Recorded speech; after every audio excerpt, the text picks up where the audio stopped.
C'est un morceau de France, aux portes de l'Amazonie, grand comme le Portugal, à peine plus peuplé que la ville du Mans. Un territoire qui porte aujourd'hui en lui une colère sourde. Jour de vote en Guyane, les bureaux ouvrent dans 1 heure. Ils fermeront. 40 000 Guyanais se sont rendus aux urnes en mai dernier avec d'immenses espoirs de changement. 92 990 électeurs sont appelés à choisir le nouveau président de la République. Le nouveau président de la République est prévenu. Les Guyanais sont loin, mais ils savent désormais comment ne pas se faire oublier. Nous sommes les enfants du pays. Vous savez très bien ce qui se passe. Et à un moment, il faut leur dire ce qu'il y a. Pour nous aller où est-ce qu'il y a autorité, pour nous trouver solution ensemble. Tant qu'il y a qui prend décision sans nous, il n'y a pas qui pouvait faire rien. Ils sont des milliers. Toute la Guyane dans la rue, c'était en mars dernier. Cadres, fonctionnaires, familles, jeunes et retraités unis derrière un même slogan. Nous banquer ça, on en a marre. Puis des hommes, des femmes, Grève, barrages, déblocages, ils dénoncent pêle-mêle la violence quotidienne, l'état de délabrement des services publics, le manque d'écoles et d'hôpitaux. Un ras-le-bol général et un sentiment d'abandon de la métropole. Aux ministres qui nous insultent, qui nous manquent de respect, nous sommes abandonnés par la France. Pendant plus d'un mois, le département a été entièrement paralysé. Aujourd'hui, le calme est revenu, mais pour combien de temps ? Un plan d'urgence et un accord ont été obtenus, plus de 3 milliards d'euros au total. L'État a acté un déblocage des fonds, mais sans calendrier précis. Alors, en coulisses, on s'active. Voici le collectif qui a mené les négociations avec le gouvernement point par point. Depuis la fin du mouvement, il continue de se réunir et veille. Pas question que les promesses restent sans suite. On a signé un accord, mais il faut encore faut-il voir les applications qu'il y aura de cet accord. Donc il faut suivre toutes les décisions qui ont été prises par l'ancien gouvernement, qu'on puisse voir les retombées concrètes sur le territoire. Et enfin, négociation le jeudi pour signature. Quelques semaines auront suffi à ces simples citoyens à fédérer les intérêts de l'ensemble des Guyanais. Ils sont devenus des acteurs incontournables, plus encore que les élus locaux. Cette jeunesse-là, lorsqu'elle est arrivée, elle s'est adressée directement et franchement aux politiques.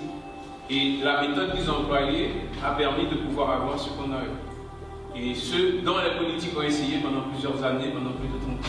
C'est-à-dire qu'avant, les politiques décidaient un peu seuls. Et que là maintenant, le collectif est là pour apporter les idées et les besoins de la population. La Guyane a fait sa révolution. Voilà.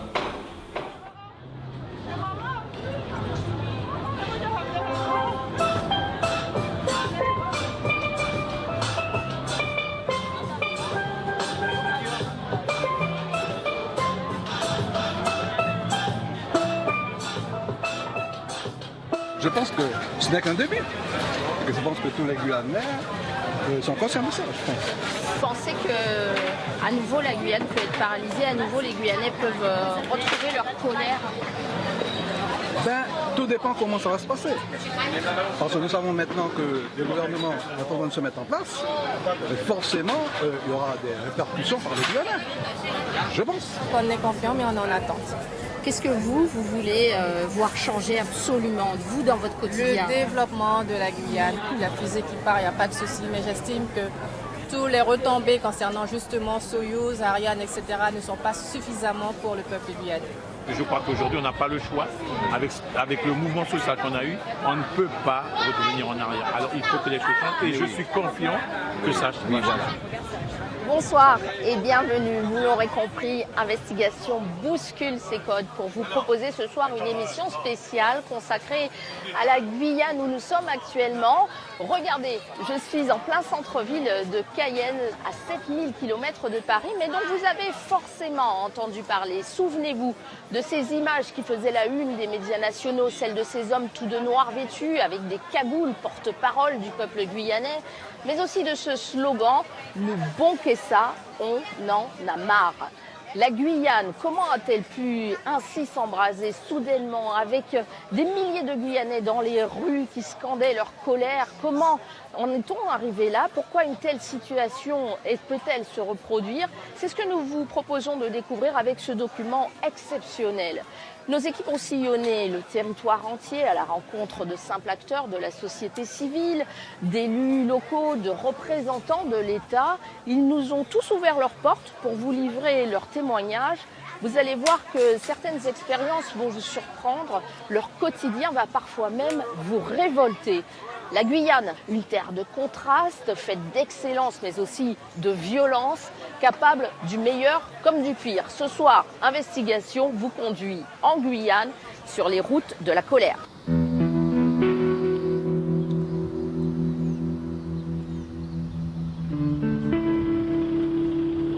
C'est ici, à Olizette, dans la banlieue de Cayenne, que tout a commencé.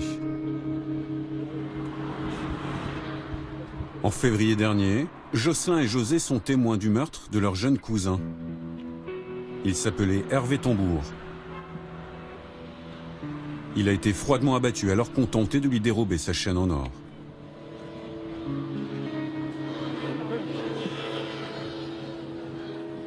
C'était là? Oui, c'était le 11 février, vers 15h. Ils ont tiré sur lui à bout portant. Deux balles. Ils ont tiré une première fois sur lui, il puisse lâcher, je pense qu'il puisse lâcher. Il a eu des impacts là, sur l'abdomen. Et après, pour l'achever, ils ont tiré au niveau du sexe, tout ça. C'est un meurtre avec beaucoup de violence. À bout portant. On a même trouvé des cartouches, on a retrouvé. Et on arrive. Avec un canassier. Un canassier. Beaucoup de braquages maintenant, c'est terminé en meurtre si la victime veut riposter. Ah, c'est un meurtre direct, il tire. Il y avait déjà un ras-le-bol et puis là, c'était la goutte d'eau qui a fait déborder le vase. Et qui a fait que la Guyane n'a pas supporté une violence en plus de plus. Le meurtre de trop. Dès le lendemain, Jocelyn et José réunissent tous leurs copains du quartier. Ensemble, ils créent les 500 frères contre la délinquance et passent à l'action. Car samedi, un des enfants du quartier a été tué. Pénètre l'enceinte de la collectivité. Cagoule vissée sur la tête et coups d'éclat devant les caméras. Ils envahissent la collectivité territoriale en pleine conférence internationale et s'en prennent violemment à l'ancienne ministre de l'écologie, Ségolène Royal. Ils crient leur colère et dénoncent cette violence quotidienne devenue insupportable. Vous êtes en sécurité avec nous. Là, vous êtes en sécurité. On n'est pas venu pour le bordel. On est simplement venu dire qu'il faut arrêter. Il faut arrêter ça aujourd'hui. Ils tuent les gens tous les jours pour rien. 4 morts en 4 semaines. Les lois sont pas bonnes. La métropole découvre intriguée et inquiète ces hommes aux airs menaçants, au semblant de milice. Eux mettent un point d'honneur à afficher leur non-violence.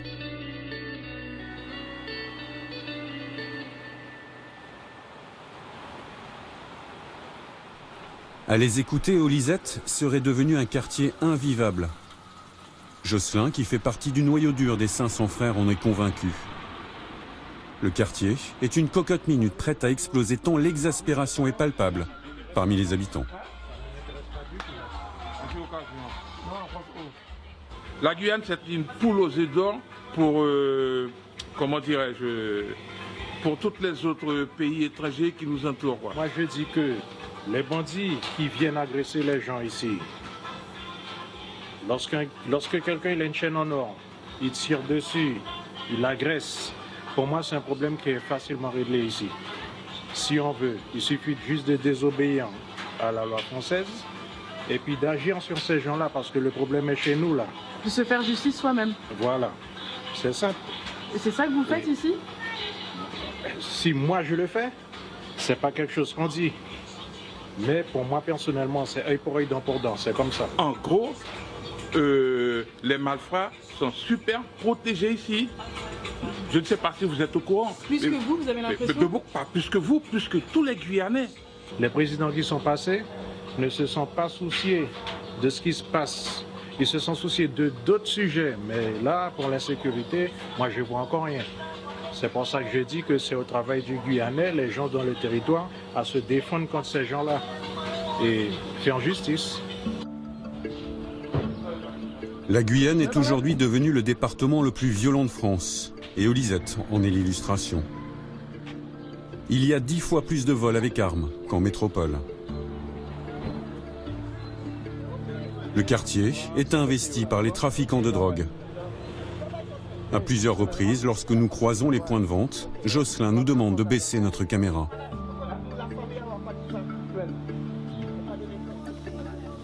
Un peu plus loin, une succession de logements insalubres où s'entassent une quinzaine de familles. Beaucoup sont originaires du Suriname voisin, comme cette femme qui vit ici seule avec ses enfants.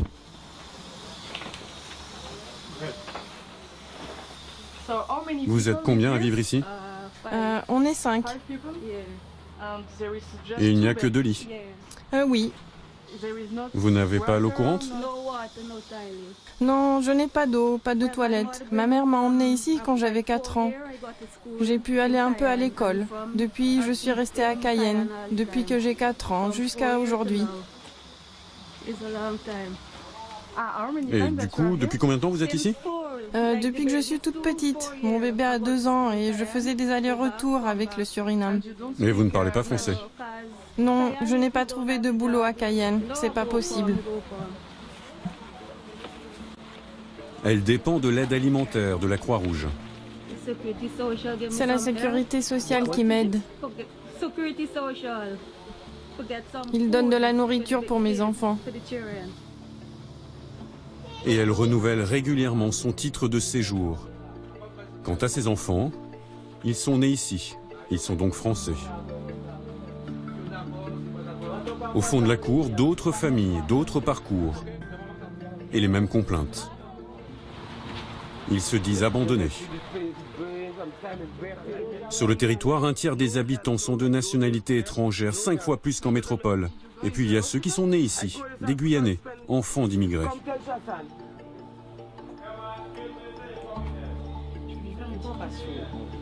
Apparemment, enfin, les présidents qui ont été élus en France, ben, c'est comme si ce pays-là n'avait pas de président en fait, dans ce pays-là.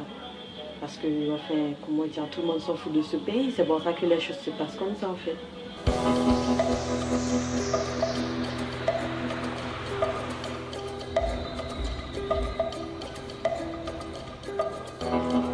Jocelyn et tous les habitants du quartier s'étaient déjà mobilisés pour dénoncer les conditions de vie insalubres de leur quartier.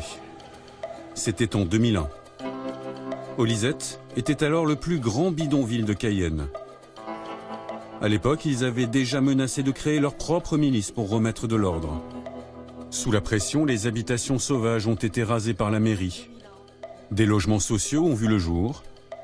Mais 15 ans plus tard, ces mêmes constructions sauvages réapparaissent ça et là sous la pression démographique et migratoire. Menaçant de créer leur milice. Et 15 ans plus tard, les habitants se sont de nouveau mobilisés. Ce sont les 500 frères qui, de manière spontanée, ont pris la tête du mouvement de fond qui a paralysé tout le territoire. Les 500 frères, c'est d'abord une bande de copains qui ont grandi ensemble dans ce quartier et qui avaient pour habitude de se retrouver dans ces salles de musculation improvisées pour tuer le temps, mais aussi pour rester dans le droit chemin.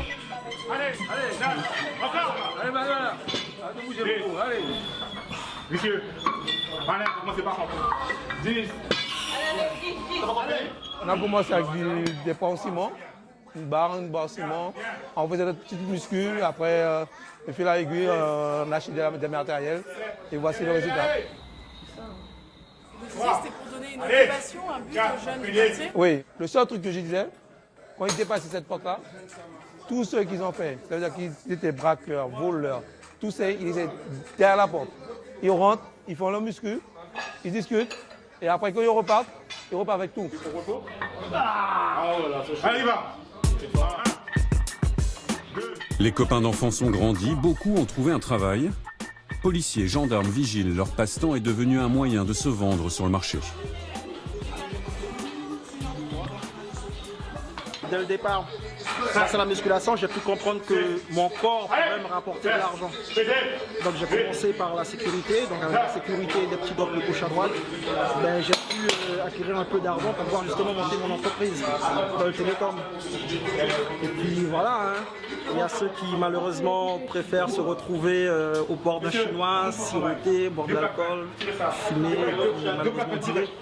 Donc moi j'ai pu faire un choix grâce à la musculation de me retrouver ici, être encadré par des grands. Ça fait déjà quand même, allez, faut compter 14 ans que je fais de la musculation, que je suis encadré justement par Justin, son frère et les autres qui ne sont pas là aujourd'hui. Voilà. Mobilisés sur la question de l'insécurité, ils ont rapidement fédéré un sentiment plus général partagé par nombre de Guyanais, l'impression d'être abandonnés par la métropole. On est français, mais nous sommes des Français délaissés. Voilà, c'est tout. Hein. La France, aujourd'hui, depuis longtemps, nous exploite, prend toutes nos richesses et on est délaissés. C'est ça la vraie réalité. Vous dites la France, mais ici c'est la France aussi. Non, dans ce genre de conflit-là, il faut vraiment faire la part des choses. Il faut vraiment faire la part des choses. Allez en métropole, demandez où est la Guyane. Vous aurez de grandes surprises. Mais demandez à un enfant guyanais où se trouve la France. Voilà. Voilà la vraie différence qu'il y a quand on vit en métropole et quand on vit en Guyane. C'est ça la différence. Eh bien, le fait de savoir que nous, on doit tout apprendre de la France, le territoire français réellement lui-même. Et là-bas, ils ne connaissent pas la Guyane. On s'en fout de la Guyane. C'est malheureux. Puisque la Guyane est ce qu'elle est, mais pour moi, c'est mon paradis. Pour moi, c'est mon paradis. Pour rien au monde, je lâcherai ma Guyane. Et je mourrai pour ma Guyane. Voilà. Les 500 frères sont devenus aujourd'hui des acteurs incontournables en Guyane. Non seulement ils n'ont pas disparu avec la levée des blocages, mais ils se sont structurés. Ils interviennent aujourd'hui dans d'autres quartiers que le leur, tout aussi sensibles, comme celui-ci, le quartier de Chicago à Cayenne toujours. Là encore, des points de vente, des trafiquants à tous les coins de rue.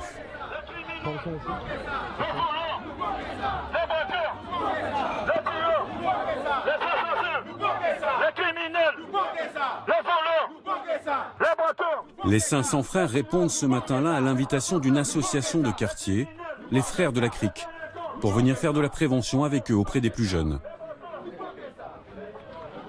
Ils portent toujours leur cagoule, devenue leur marque de fabrique, mais ils se montrent bien plus souriants.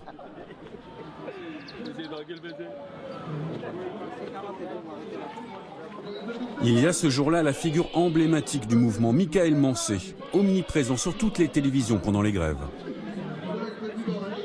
Il faut qu'on leur donne de meilleurs repères que ceux qu'ils ont l'habitude de prendre. Donc c'est avec plaisir qu'on est là. Le rendez-vous a été donné dans la maison de quartier. Les 500 frères font passer leur message. On estime que la Guyane, le pays où nous vivons, est notre mère. Et si la Guyane est notre mère, nous sommes tous frères. D'accord ? C'est quoi un frère? C'est quoi un frère? Un frère, c'est quoi? Un frère, c'est vraiment quelqu'un qu'on peut... Et quoi? Oui.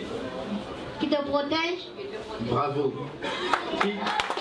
Ça mérite des applaudissements. Est-ce que vous connaissez ça? Comme ça, on se met comme ça, et on dit déterminé. Et de terminer par leur slogan de ralliement devenu célèbre depuis les blocages.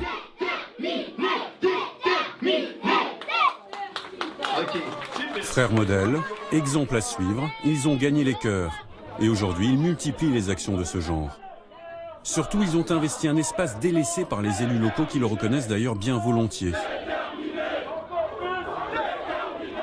Ce jour-là, la maire de Cayenne et le président de l'Assemblée de Guyane ont fait le déplacement dans la roue des 500 frères. On a du mal à faire comprendre à la France que le regard n'est pas le même que pour la Martinique, que pour la Guadeloupe, que pour Mayotte. Et tant qu'ils n'auront pas compris ça, il y aura toujours des turbulences, il y aura toujours des mouvements comme celui-là qui a permis enfin de capter le retard. Parce que n'oubliez pas que le président Hollande avait promis à la Guyane un pacte d'avenir qui soit un plan Marshall qui puisse rattraper le retard. Et en fait, ce fut une illusion. Donc aujourd'hui, la rue a donné aux élus ce qu'ils demandaient depuis pratiquement 4 ans. Le mouvement est loin de disparaître. Les 500 frères ont promis de se rendre disponibles partout, là où la jeunesse a besoin d'elle. C'est dans la boîte.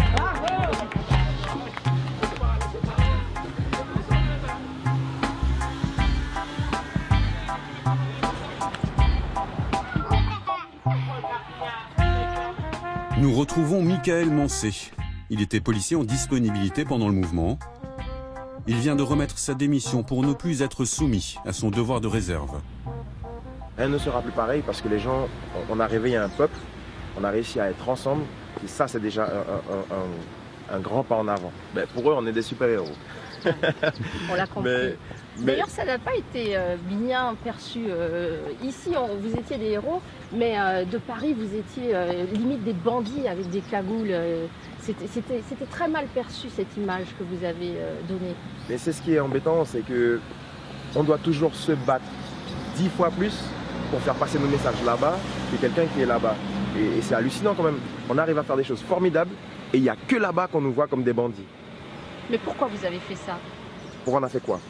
Ces cagoules, c'était choquant. On n'aurait pas eu les cagoules, vous n'auriez pas été là. Vous pensez? C'est ça qui est triste. Pourquoi on doit arriver à des extrêmes comme ça pour être entendu à Paris? C'est ça notre problème. On est obligé d'en arriver à ce genre de choses-là pour attirer l'attention là-bas. Et pendant un mois, on a manifesté, on avait les cagoules, on a marché, on s'est déplacé, on a rencontré des gens. Et pendant un mois, vous ne saviez toujours pas qu'on existait. Vous imaginez? Et c'est pour ça qu'après, on essaye de nous stigmatiser, de dire qu'on est mauvais, etc. Mais il y a beaucoup de gens qui parlent, les actes sont plus forts. Donc au final, même s'ils ont dit qu'on était mauvais, qu'on était des bandits, les faits ont prouvé que ce n'était pas du tout ça. Merci Michael Mancé. Merci à vous de nous permettre d'être entendus là-bas. Ce sera fait. Merci.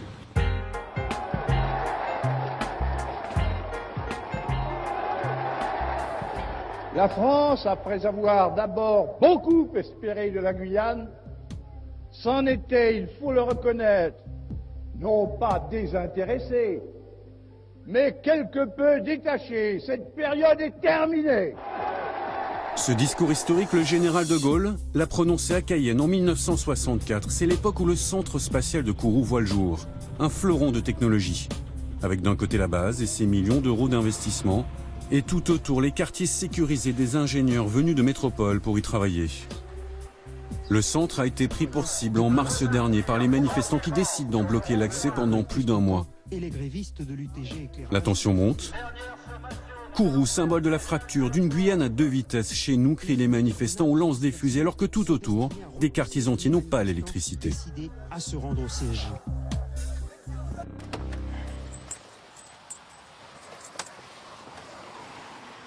Yuri Antoinette a été l'un des principaux leaders. Mobilisé pendant des semaines avec ses collègues sur ce rond-point, unique point d'accès au centre. Il y avait vraiment toutes sortes de personnes.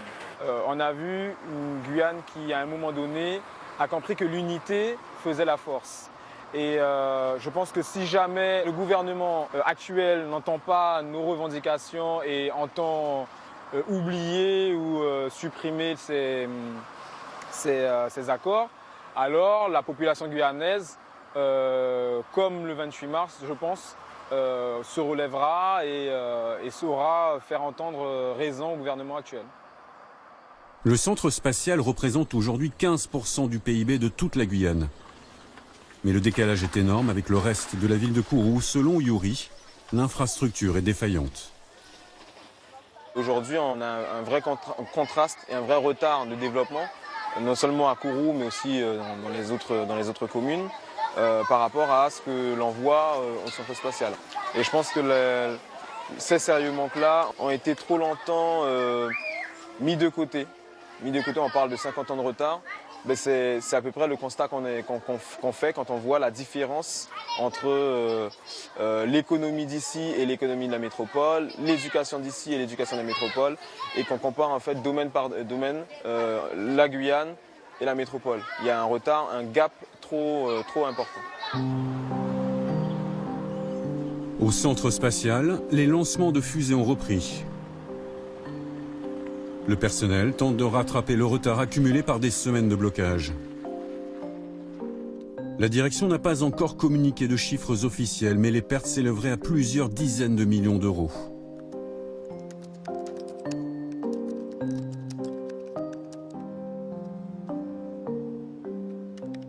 Moi, j'ai pas été très en phase sur la méthode de blocage. 1 ou 2 jours pour marquer le coup, oui, mais je trouve que ça a été trop loin.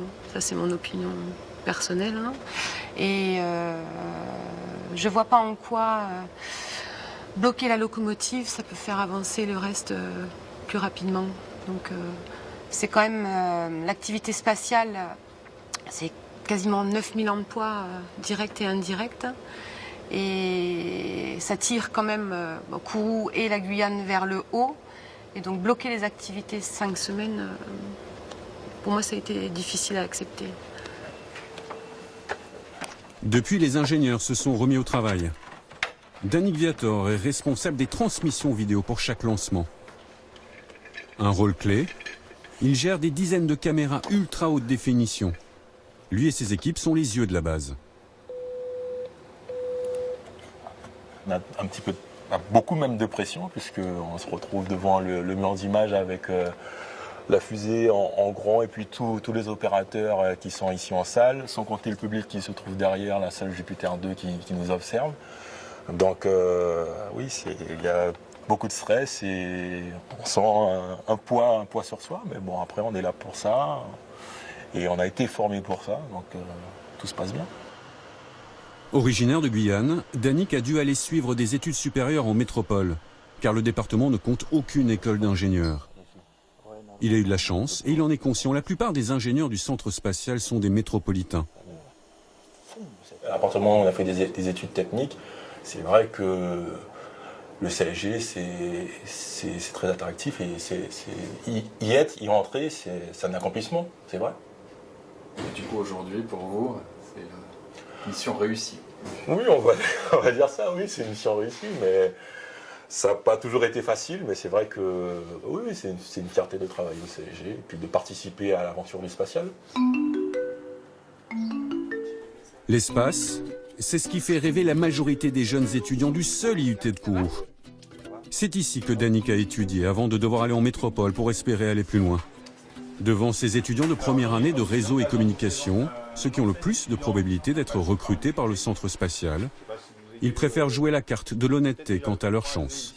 Donc j'ai eu la chance d'avoir cette voie royale en termes d'ouverture vraiment de poste. En tout cas, je parle pour le CSG, c'est vrai qu'il n'y en a pas tant que ça. Il y a beaucoup d'intérimaires par contre. Donc de la même manière que pour les stages, les intérims c'est aussi une manière de se vendre. Hein. On fait de l'intérim, des petits CDD. On commence comme ça, on se fait bien voir de son employeur et on s'est embauché à la fin en CDI. Bientôt, ils vont se confronter au marché de l'emploi guyanais. Un grand saut dans l'inconnu et probablement un parcours du combattant, plus qu'en métropole. 40% des 15-24 ans sont aujourd'hui au chômage. C'est bien pour ça aussi qu'ils choisissent les étudiants sur entretien. Voilà. Qu'est-ce que vous aimeriez ensuite après l'IUT? C'est quoi votre rêve? J'aimerais bien travailler, mais plutôt dans tout le domaine un peu robotique et informatique. C'est quelque chose qui attire vraiment. Et ça, vous pensez que vous pourriez le faire en Guyane, ici? Alors, la formation, non, forcément. Mais travailler en Guyane dans ce domaine, ce serait... Aujourd'hui, c'est pas vraiment possible, mais plus tard, pourquoi pas? Pourquoi c'est pas possible aujourd'hui? Bien, tout simplement parce qu'on n'est pas assez développé pour ça. Il y a très peu d'industries, d'entreprises qui développent justement ce type de système. Il n'y a pas suffisamment d'entreprises susceptibles d'embaucher. Le marché, le tissu économique de la Guyane, il est ce qu'il est. Donc, effectivement, s'il n'y a pas suffisamment d'entreprises, forcément, il n'y aura pas d'emploi pour voir. Donc, voilà, c'est mathématique, c'est ça. Bon, je vous dis au revoir. Et puis, bon courage pour la suite. Hein, ça marche. Merci pour le passage. Avec plaisir. Pardon? Vous allez nous embaucher? Écoute, pourquoi pas? Ici, là. Okay. On viendra alors. Ça marche, avec plaisir. Stéphane Lambert, bonjour. Bonjour. Vous êtes patron, vous êtes président du MEDEF Guyane. Et vous, vous avez pris la décision de participer au blocage du centre spatial guyanais sur lequel on se trouve actuellement.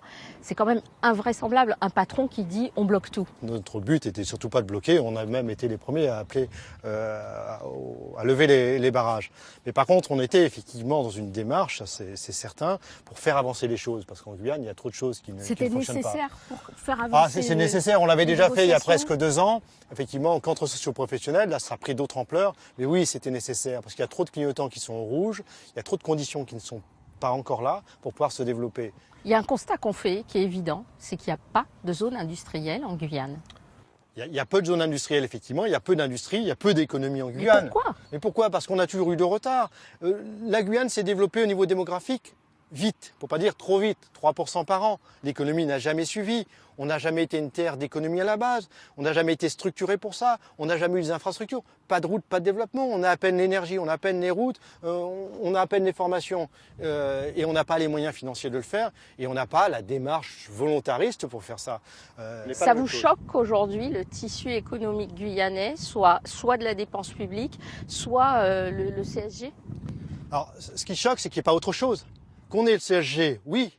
Qu'on ait de la commande publique, oui, absolument nécessaire pour rattraper le retard, pour qu'il y ait des écoles pour les enfants, pour qu'on ait des hôpitaux, pour qu'on ait des routes et les moyens de travailler. Oui, ce qui est absolument anormal, c'est qu'on n'ait pas de tissu économique en tant que tel, parce qu'on n'a jamais mis les politiques pour cela. On n'a jamais mis les moyens pour cela, on n'a jamais dit ce qu'on voulait faire et comment on voulait le faire.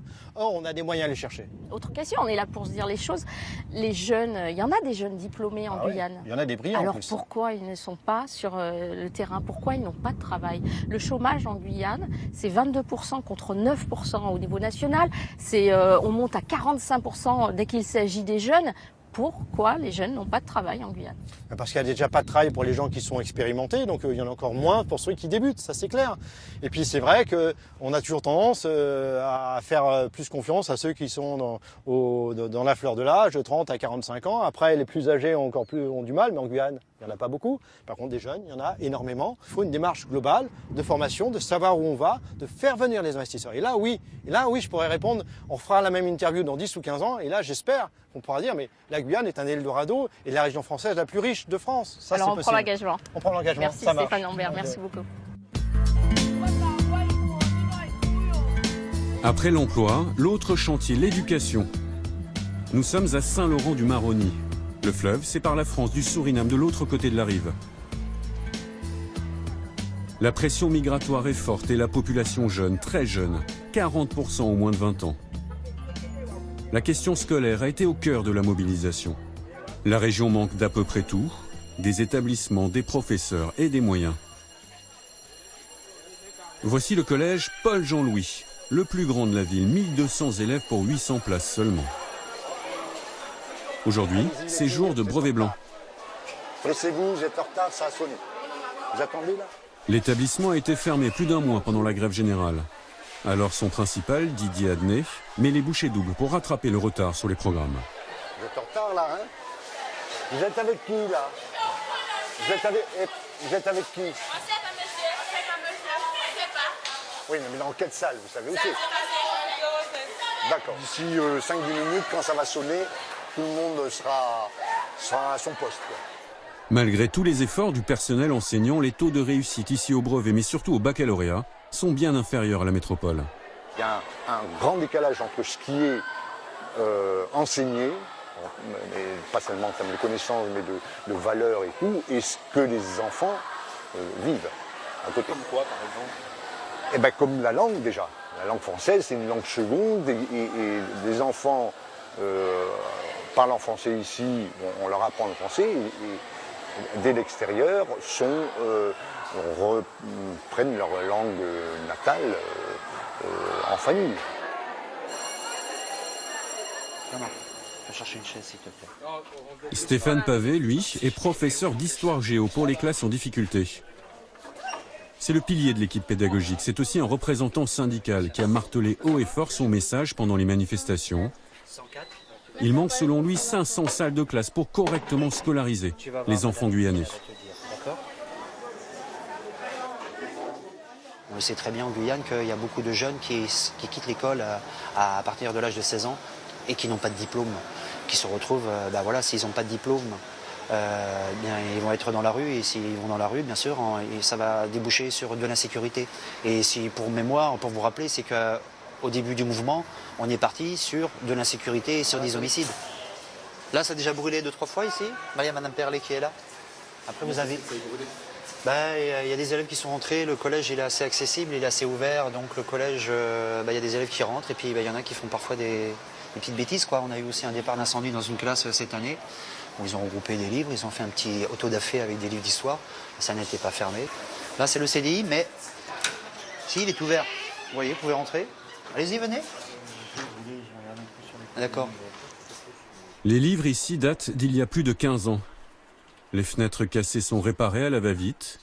Il n'y a pas d'entretien et dans l'ensemble, très peu de moyens. Voilà, c'est des problèmes, ça c'est nos prises, quoi. Donc on va emboîter dedans, si on tire dessus, ça ressort.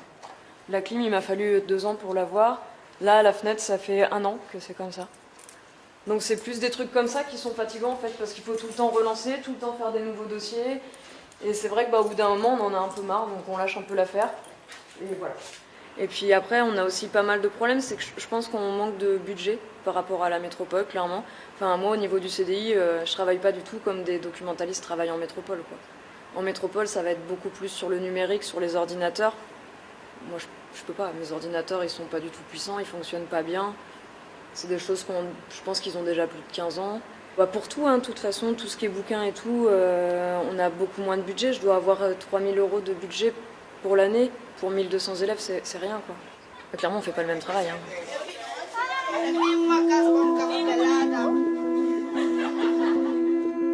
Beaucoup d'élèves vivent ici, dans ce quartier qui jouxte le collège. Un vaste bidonville. Stéphane a tenu à nous emmener avec un de ses collègues pour comprendre le défi d'enseigner à Saint-Laurent. Comprendre aussi pourquoi en Guyane, plus de 10 000 jeunes de 6 à 16 ans sont encore déscolarisés. Bonsoir. Bonsoir. Bonsoir les enfants. Ça va? J'ai parfois cours avec lui en mathématiques, avec monsieur Ryan. Ça va Ryan? D'accord. Ça va, ça se passe bien? Ok. Vous avez tous de l'électricité à la maison? Non, pas tous. T'as un groupe toi à la maison? Il n'y a pas de groupe? Il n'y a pas de lumière? Il y a la lumière à la maison? D'accord. Vous êtes branchés? Vous avez des prises et tout? D'accord. Peut-être un raccordement. Il y a des raccordements qui ne sont pas légaux. Eh oui, là déjà vous voyez, il y a un fil. Comme vous pouvez le voir, vous avez du scotch, du sparadrap sur le raccord. Très dangereux, il y a des enfants qui se promènent partout. Vous voyez, il y a des fils un peu partout. Il n'y a pas de fontaine d'eau, Carlo, aussi, ici, dans ce quartier-là. Il n'y a pas de fontaine. Non, il y a certains quartiers, ils ont mis des bornes avec une carte de prépaiement, et ils peuvent aller chercher de l'eau. Et là, vous voyez, il n'y a pas de fontaine, il n'y a pas d'eau courante. Les enfants se baignent dans des criques. Oui, des fois des criques polluées, qui est impropre. Donc des fois, ils arrivent en classe, ils arrivent avec plein de bobos, des fois des maladies de peau. Parce que il y a une hygiène de vie qui est manquante, bien sûr. Vous voyez leurs conditions d'enseignement, leurs conditions d'habitation qui sont assez précaires, très précaires. Ces populations dites du fleuve sont majoritairement Bushinengue, originaires du Suriname voisin. C'est le cas de Carlo qui est né ici à Saint-Laurent. Le suivi scolaire est d'autant plus difficile pour lui et ses collègues quand dans les familles la langue française est quasi inexistante.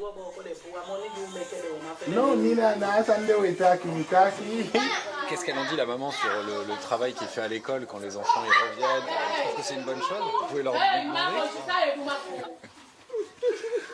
Les parents, ils ont des difficultés puisque eux, ils n'ont pas été scolarisés justement.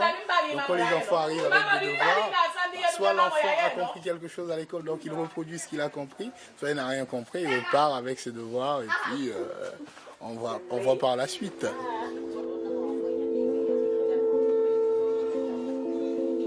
Il y a de nombreuses inquiétudes qui s'accumulent et qui sont de plus en plus fortes. Ces enfants ne seront même pas des citoyens, puisqu'en fait, ils auront une méconnaissance de leurs droits, une méconnaissance même en fait du pays dans lequel ils vivent. Et c'est souvent ça le problème aussi, en fait, les gens ont une nationalité, soit la nationalité surinamaise ou la nationalité française, mais en fait, cela ne veut rien dire, à part avoir droit à certaines prestations. Et la conséquence de ça, c'est quoi alors? bah, la conséquence de ça, c'est qu'on va construire une société sans citoyens. Oui, bien sûr. C'est là-bas, tu t'occupes de là-bas. Tu vas m'enseigner. Plus loin dans les terres, le long du Maroni, la situation est encore plus préoccupante. Stéphane et Carlo se rendent régulièrement dans les écoles isolées pour rencontrer les enseignants.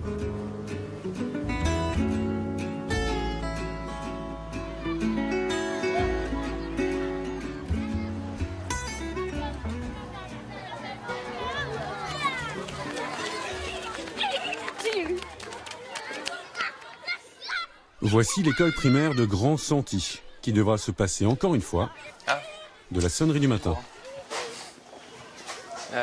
Oui, non, et pas d'électricité. J'ai oublié ça. Donc pas de sonnerie, on va dire au collègue. Allez, dépêche-toi, c'est l'heure là. Regarde, tout le monde est en classe déjà. Le jeune directeur, Guillaume, en a l'habitude. Cela fait déjà 7 ans qu'il est en poste ici. Tout le défi pour lui est de composer avec les dialectes bushinengue, parlés majoritairement ici. Pour les CM2, on a à peu près un tiers d'enfants qui ne savent pas du tout lire. Un tiers qui déchiffre et un tiers qui sait lire et comprendre ce qu'il dit. Donc c'est assez varié dans la mise en place. On est obligé de différencier, de faire à chaque fois 3 groupes dans chaque classe pour faire avancer à 3 niveaux.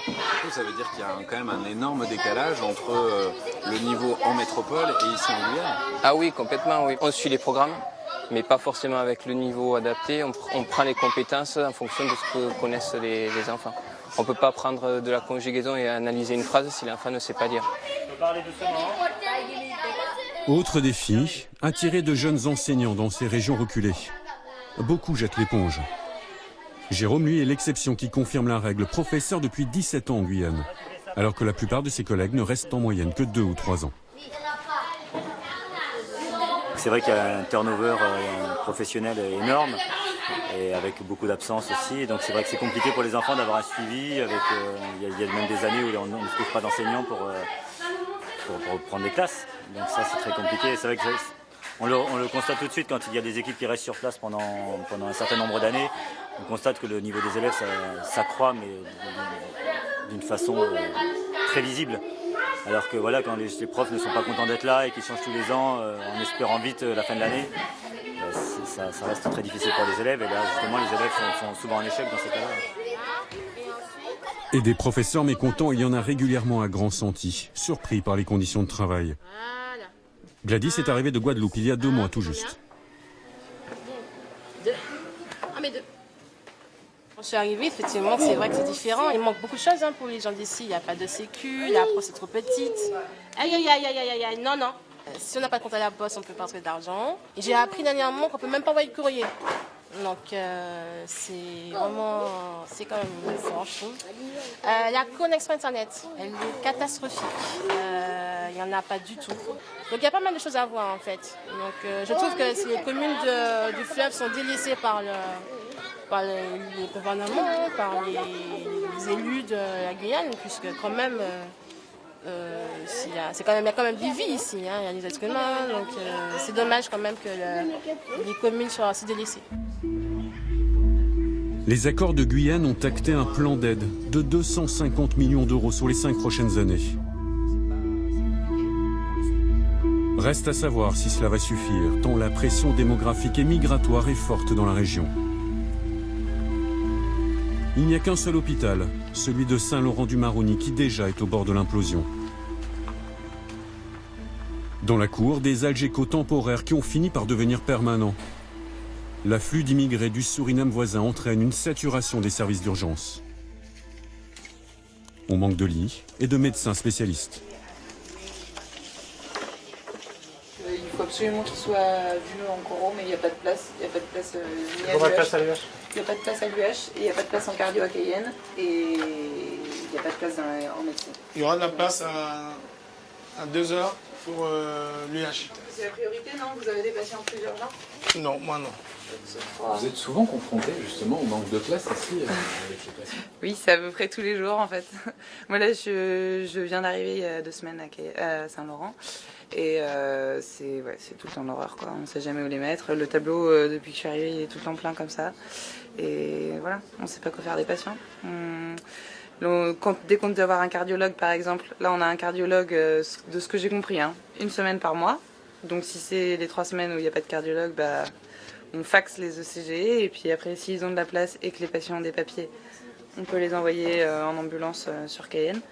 Sinon, si c'est des urgences vitales, c'est un hélico. Et si c'est pas le cas, bah, on fait comme on peut, quoi. Mais c'est compliqué.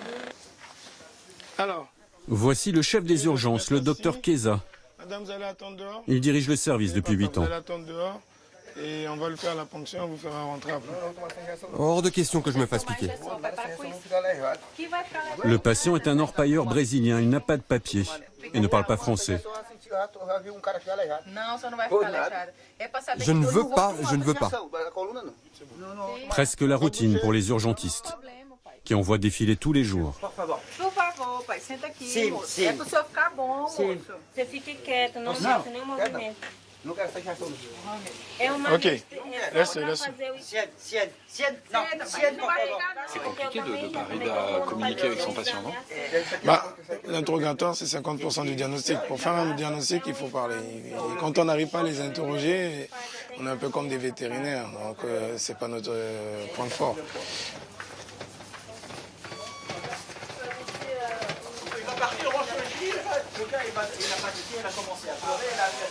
Là, vous parlez de brésilien, vous en avez un ici, vous en avez un au boxeur, vous en avez un devant le bureau. 1, 2, 3, 4, 5. Vous en avez 5 ici, rien que dans le service, sur tous les patients que vous voyez. Les urgences de Saint-Laurent-du-Maroni illustrent les manques de l'ensemble des services hospitaliers en Guyane. Manque d'infirmières, de médecins, d'aides-soignants et surtout de places. On ne peut pas faire tourner 80 patients dans cet espace-là. Du coup, soit on fait sortir les malades très tôt, soit ils attendent un peu longtemps et ils s'énervent, alors que vous avez vu, il n'y a pas de sécurité, il n'y a pas de gardien, il n'y a rien. Donc, voilà.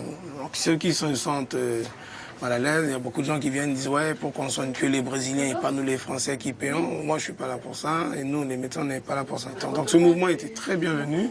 Moi, j'étais à fond la caisse derrière, voilà. Donc, comme ils ont dit, nous gagnons ça. Donc, voilà, il fallait quand même que les gens comprennent les difficultés qu'on a. Ça n'existe nulle part, un service d'urgence qui fait de la réanimation, qui s'occupe des enfants, qui s'occupe de tout type de pathologie, qui doit gérer, qui doit être aussi un service social et tout. Donc ça n'existe pas. En plus de cela, on a les difficultés que tous les hôpitaux de France ont, mais en 10 puissance 10, puisque on a un problème de recrutement. Nous devons être 14 médecins, alors que nous sommes actuellement que 7. Les plannings sont tendus et ça va craquer, ça craquera bien un jour. La maternité, elle aussi, fonctionne en flux tendu. C'est la seule de toute la région. Tout a l'air de bien se passer pour le moment. On y pratique 2000 accouchements par an. Le nombre a doublé en 10 ans à peine. À elle seule, la maternité absorbe plus de la moitié des ressources de l'hôpital.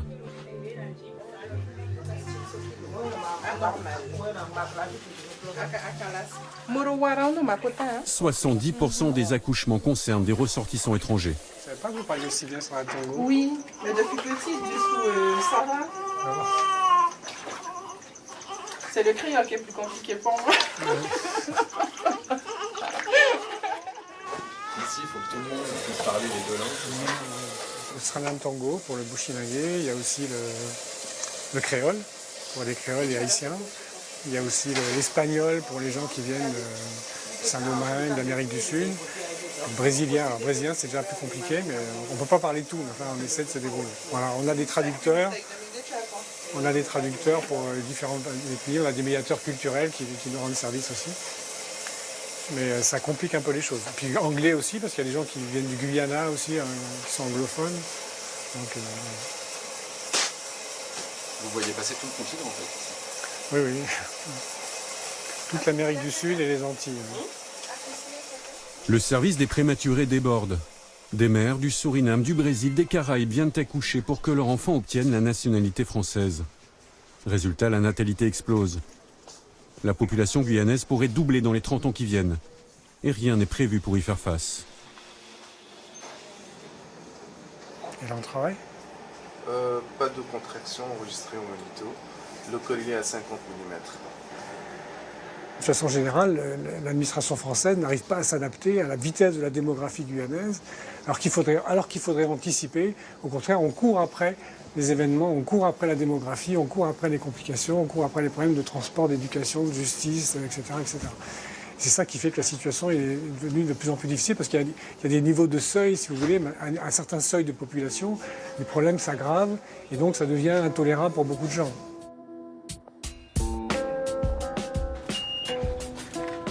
Un nouvel hôpital est en construction à Saint-Laurent-du-Maroni, prévu pour 2018, pour désengorger l'hôpital historique.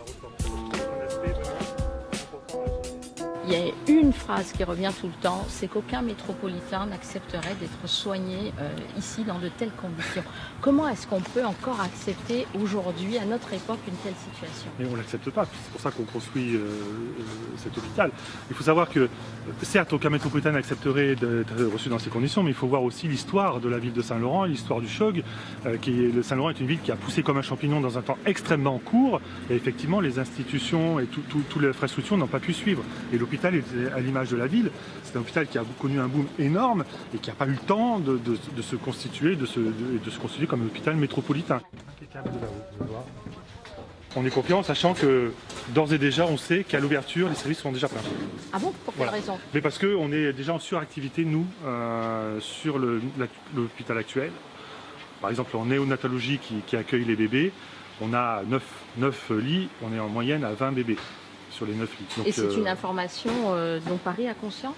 Oui, tout à fait, puisque c'est eux qui... Enfin, c'est le ministère de la Santé qui finance en partie l'hôpital, donc ils en ont tout à fait confiance. L'enjeu de l'hôpital, du CHOG, c'est évidemment de construire l'hôpital, mais l'enjeu c'est de le faire fonctionner et d'avoir les professionnels pour le faire fonctionner. Et justement, quels sont les domaines où on manque de personnel? Alors, on manque de personnel essentiellement du point de vue médical. Ça, c'est très, très prégnant, mais je crois que les hôpitaux de Guyane sont tous dans la même situation. On manque aussi de cadres de direction, on manque d'ingénieurs. Voilà, tous les personnels à haut niveau de compétences sont difficiles à attirer sur la Guyane.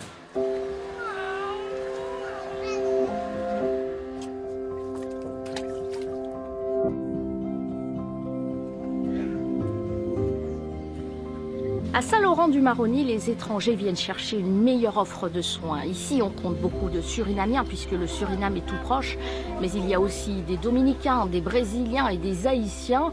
Et une fois sur place, ces populations sont confrontées à des conditions de vie extrêmement difficiles. Regardez, ce quartier, il s'appelle les Vampires à Saint-Laurent-du-Maroni. Il n'existait pas il y a quelques années encore. Eh bien aujourd'hui, il a poussé de terre avec du logement insalubre, mais aussi beaucoup de logements sociaux et des écoles en raison de l'énorme pression migratoire. Un melting pot impressionnant que la population amérindienne guyanaise subit de plein fouet. C'est à leur rencontre que je vous propose d'aller maintenant. Direction Camopi, à l'extrême est de la Guyane, tout près du Brésil, dans un village amérindien qui compte à peine 1500 habitants, quasiment coupé du monde, mais avec une population confrontée à une large détresse. Pour se rendre à Camopi, il n'y a pas d'autre moyen que la pirogue, comptée entre 3 et 8 heures, et sinon c'est l'avion. 1 heure de vol depuis Cayenne. Aujourd'hui, la mairie de Cayenne, justement, a dépêché ses agents pour organiser la tenue du conseil municipal. Cela se passe en moyenne 1 fois par mois. Les distances compliquent pas mal la donne. Et ce n'est pas le maire de Camopi qui dira le contraire. Depuis des années, il se bat pour que sa commune sorte de son isolement et la tâche est rude. Il veille sur 1500 habitants répartis sur un territoire grand comme la Gironde. Aujourd'hui même, on part à 11h. Il n'y a même pas les préfets, il n'y a même pas le sous-préfet. La collectivité ne vient pas. Alors donc c'est pas vous qui va régler ces problèmes-là. Qu'est-ce que vous voulez dire? Vous vous sentez oublié par les collectivités? Nous sommes totalement oubliés à Camopi, madame. À Camopi, nous sommes oubliés. Une commune du bout du monde. En face, c'est le Brésil et tout autour, le long de l'Oyapock, des chercheurs d'or clandestins, les Garimpeiros. La population est amérindienne, des communautés Teco et Wayampi. La plupart ne connaissent que l'Amazonie qui les borde, rares sont ceux à s'être rendus jusqu'à Cayenne. Et puis il y a les chiffres, alarmants, 80% d'inactivité. Aucune entreprise, aucune création d'emplois. Juste une poste, l'école, un dispensaire et la mairie, qui depuis peu mettent une salle à disposition pour les jeunes de la commune. On y chante du rap en langue téko, leur langue maternelle, toutes les fins de journée. Et c'est lui, Lucien, qui en a eu l'idée, pour donner une occupation aux jeunes de la commune, après l'école.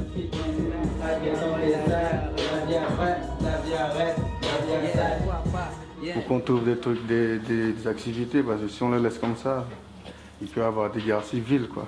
C'est-à-dire pourquoi? Ben, par rapport à tout ce qui se passe là, par exemple les gars impériaux là qui sont en train de s'enrichir, et puis on est spectateurs de leur richesse, tout ça, ça peut créer des envies de terroristes, quoi. Voilà. Vous parlez des orpailleurs, par exemple? Ouais, des orpailleurs, ouais, ils viennent, ils salissent tout. Tout ça, ça peut disjoncter un jeune. Parce que le jeune, il est là, son travail, et puis quand il regarde l'orpailleur, lui, il a tout, quoi. Et tout ça, ça crée autant envie de disjoncter. Et pourquoi ici, il n'y a pas d'emploi, il n'y a pas de perspective? Rien du tout. À part fumer de la drogue, dormir. Il n'y a rien à faire, quoi. Ça me donne envie de braquer, de voler, d'assassiner et tout. Ouais. Mais après, je sais pas si je vais le faire. Ça dépend. La majorité des jeunes de Camopi est aujourd'hui déscolarisée. C'est généralement après le collège qu'ils décrochent. Le premier lycée est à plusieurs heures de pirogue. Tous se sentent condamnés à rester là où ils ont grandi. Comme si tu fais un élevage de poulets, je sais pas quoi, moi, cochon, et puis tu les gardes là, c'est comme ça qu'ils font avec nous. C'est toujours une histoire de discrimination, parce que ce sont des peaux rouges et puis ils sont là, pourquoi s'occuper d'eux, quoi. Camopi est situé dans un parc protégé. Jusqu'à il y a 4 ans, il fallait une autorisation préfectorale pour avoir le droit de s'y rendre. Ce n'est plus le cas aujourd'hui. Officiellement, le but est de donner une chance au développement économique et touristique. Échec sur toute la ligne, les touristes ne sont jamais venus, ni les entrepreneurs. Alors pour Lucien et pour bon nombre de jeunes de la commune, le sentiment d'abandon n'a jamais été aussi fort. En fait, on est français sur papier, mais vraiment dans le sang, on reste amérindien de l'Amazonie, pas de la Guyane française. En fait, on est de l'Amazonie, on est une famille de Tupé-Guarani de l'Amazonie. Donc après, en deuxième position, vers la Guyane française. Parce que pour nous, c'est plus un combat qui a commencé depuis la découverte de Christophe Colomb, quoi. En fait, c'est nous, on le voit comme ça. Nous, on ne le voit pas comme une découverte. On le voit comme un affrontement. Tu vois, c'est-à-dire un affrontement? Affrontement, disons, des terres. La mère de Lucien n'a jamais parlé le français. Elle n'en a jamais l'occasion. Les jeunes générations, elles, sont tiraillées entre la culture amérindienne, celle héritée de leurs parents, et la culture française découverte sur les bancs de l'école. Une crise identitaire qui les pousse au suicide. Les taux sont 18 fois plus élevés qu'en métropole. Lucien et ses frères ont composé une chanson pour tirer la sonnette d'alarme, image à l'appui, pour dénoncer ce dont ils sont témoins.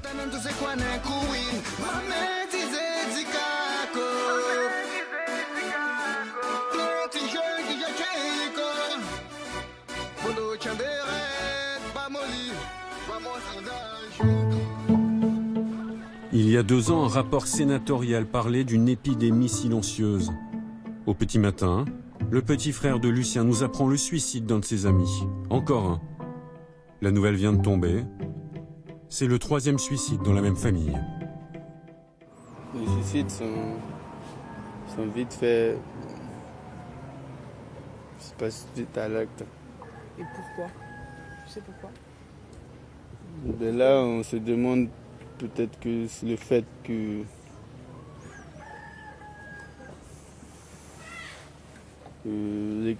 peut-être le fait que les cultures aussi se croisent et que ils savent pas leur propre culture, ils le connaissent pas vraiment, et la culture française ils ne connaissent pas pour autant non plus, et puis ils savent pas où se situer, donc ils se fient à l'alcool et l'alcool leur joue des tours après. Nous, on a accepté la culture française telle qu'elle, tout en étant amérindien. Et puis, je ne sais pas pourquoi la France ne veut pas accepter l'histoire amérindienne dans son histoire. Enfin. Le suicide est aujourd'hui la première cause de mortalité à Camopi. La question a pourtant été passée sous silence dans les récents accords de Guyane.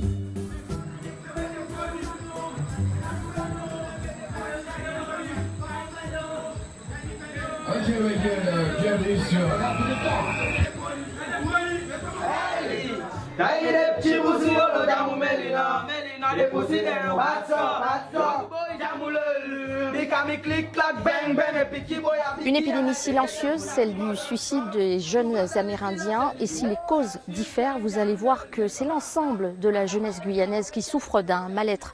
Je suis actuellement à Matoury, c'est tout près de Cayenne, dans le seul foyer d'hébergement pour mineurs délinquants. Bonjour Maliga Moutouvirin, vous êtes juge des enfants. On va d'abord planter le décor avec quelques chiffres sur la délinquance en Guyane. La Guyane, c'est le territoire le plus criminogène de France, avec un taux d'homicide 4 à 5 fois supérieur à la moyenne nationale. On a comptabilisé 42 homicides en 2016. Pour quelles raisons? Parce que c'est un territoire désœuvré, hein, c'est ce qui a été dit au moment des grèves, et c'est une réalité qu'on connaît peu finalement en métropole. La Guyane manque de tout, de manière générale, de structures, d'accompagnement social, de prévention. Et c'est ce qui fait que finalement on arrive sur des situations qui sont très détériorées. C'est des délinquances qui sont différentes par contre selon les villes, ce qu'on peut voir. Au niveau de l'ouest guyanais, on se retrouve avec beaucoup de trafic de stupéfiants à cause de la frontière qui est poreuse avec le Suriname. Donc on a beaucoup de cas comme cela. Au niveau de Cayenne et Kourou, c'est plus de la violence, des vols avec violence qu'on peut retrouver. Sans entrer dans les chiffres, en quoi est-ce que ce brassage ethnique, cette présence très forte de l'immigration, il faut le dire, 45% de la population en Guyane n'est pas guyanaise, elle est d'origine immigrée. Quand on comptabilise les clandestins, on monte à plus de la moitié des Guyanais qui ne sont pas d'origine française. En quoi est-ce que ça joue ? Nous, au niveau du tribunal, on ne peut pas parler sur ce plan-là puisqu'on ne fait pas de statistiques ethniques, hein, donc on ne peut pas dire dans quelle proportion les étrangers sont auteurs de faits délinquants. Ce qu'on peut voir, c'est qu'une grande partie de la population vit dans des conditions qui sont quand même très détériorées et peut-être encore plus ces populations qui sont immigrées et qui arrivent dans des conditions assez catastrophiques. Et pour moi, c'est ces conditions-là de vie et ce désœuvrement, hein, puisque c'est des populations qui sont fortement touchées par le chômage, qui ont très peu d'activités, qui ne sont pas pris en charge par des intervenants sociaux, qui finalement se retrouvent désœuvrés et finissent par commettre des actes délinquants. Erwan, comment est-ce que vous faites pour proposer un autre avenir à ces jeunes? Aujourd'hui, qu'est-ce qu'il faudrait pour vous aider dans votre quotidien? Il faudrait de manière très très raisonnable des moyens financiers supplémentaires pour pouvoir faire tourner, construire des établissements type foyer, collectif, spécifiquement pour mineurs délinquants. Il faut vraiment une prise de conscience globale que quand on parlait tout à l'heure de 46 homicides, on ne va pas les éviter simplement en faisant peur, en ayant plus de gendarmes, en faisant plus de répression. On va éviter ça aussi en faisant beaucoup plus de prévention, en repérant les problèmes en amont. Puisque on voit, les jeunes qui arrivent chez nous, c'est vraiment des situations très dégradées. Et bon, parfois, c'est compliqué de redresser là-bas. Après le littoral, l'Est et l'Ouest, plongés dans le cœur du département hostile et sauvage, la forêt amazonienne. Elle couvre 96% du territoire. Et c'est ici peut-être que se joue une partie de l'avenir de la Guyane.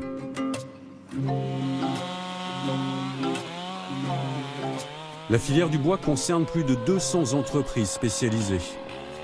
C'est le deuxième poumon économique de la Guyane, après l'aérospatiale.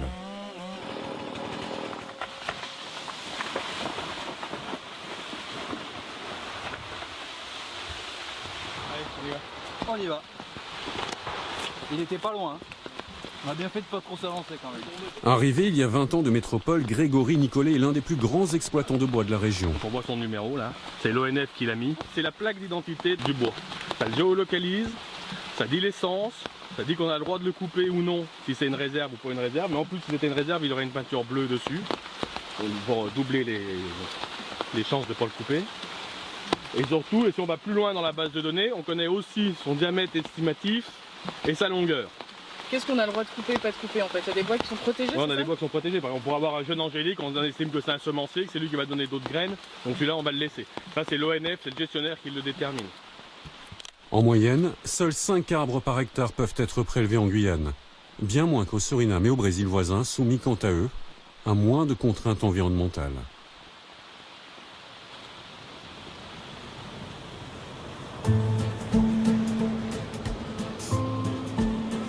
Le secteur est à l'aube d'une petite révolution qui pourrait créer des milliers d'emplois. Jusqu'à présent, les scieries guyanaises étaient soumises à des règles strictes. Sur chaque tronc, seuls 40% étaient utilisés, le cœur. Le reste, jusqu'à présent, était jeté, perdu. Mais maintenant, tout va changer. Je compare ça à la filière porcine. C'est comme si on élevait des cochons et qu'on mangeait que le jambon. Et le reste, on ne savait pas quoi en faire et on le jetait. Donc vous imaginez le prix du jambon. Et ben nous, jusqu'à présent, dans la filière bois en Guyane, on savait valoriser que le meilleur du bois, pour le jambon, quoi. Et le reste, on savait pas quoi en faire. Donc à un moment, c'était plus possible. Donc il fallait valoriser l'ensemble de la matière première. Donc on a trouvé ça pour tout valoriser ce qu'on extrait de la forêt. Donc, ça va changer beaucoup de choses. Ça va complètement changer la donne. Je pense que si on mangeait que du jambon, il n'y aurait plus d'élevage de cochons en Europe. Nous, si on n'avait pas trouvé ça, je pense qu'il n'y aurait plus de scieries sous peu. La solution, elle se trouve à quelques kilomètres de là. Dans la seule centrale à énergie biomasse de Guyane. Les déchets du bois sont brûlés dans cette chaudière puis transformés en électricité. L'idée vient d'une entreprise 100% guyanaise. Avant, pour produire de l'électricité, il fallait importer du carburant. Maintenant, le bois fera l'affaire. Alors grâce à cette centrale qui valorise le gisement des 5 principales scieries de Guyane, on produit assez d'électricité pour alimenter 10 000 foyers guyanais. Et l'idée, c'est de l'augmenter? Bien sûr, l'idée c'est de porter la capacité ici de 2 MW à 40 MW en construisant 4-5 nouvelles centrales. L'entreprise prévoit d'investir 450 millions d'euros d'ici 2022. Et c'est toute une filière qui est en train de naître. De nouveaux projets voient le jour comme ici sur ces anciennes zones de pâturage, devenues infertiles. Donc là, 3 semaines pour planter 11 hectares, vous n'avez pas chômé, hein?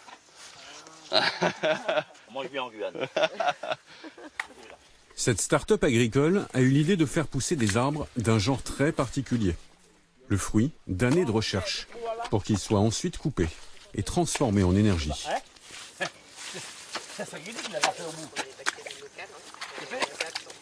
Donc ce sont des plantes à croissance rapide, elles poussent d'environ 3-4 mètres par an et elles ont la capacité de se développer sur des sols extrêmement pauvres.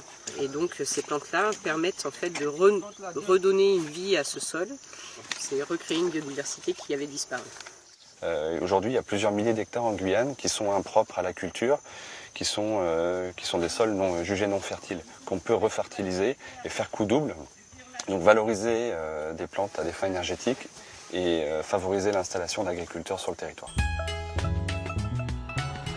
Et les agriculteurs de demain, on les trouve ici, dans un des seuls lycées agricoles de Guyane. Les élèves ont eux aussi soutenu le mouvement de mars dernier. Ils ont aujourd'hui décidé de miser sur le potentiel de leur territoire.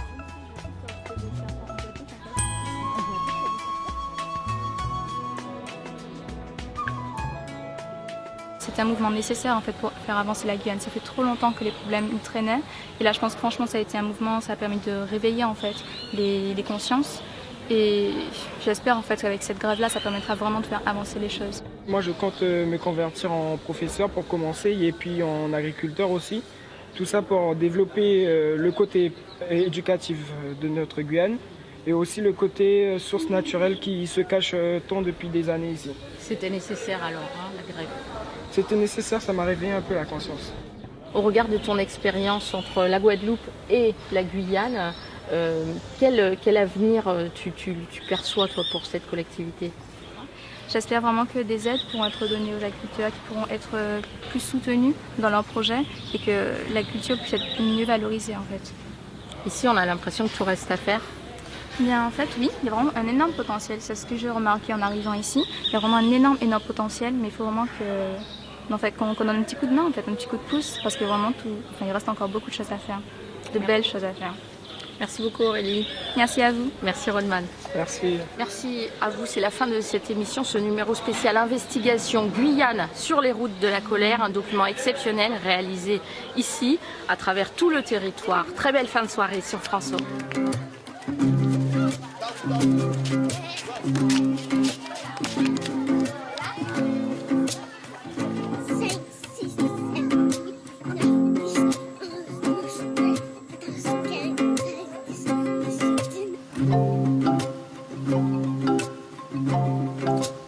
Merci.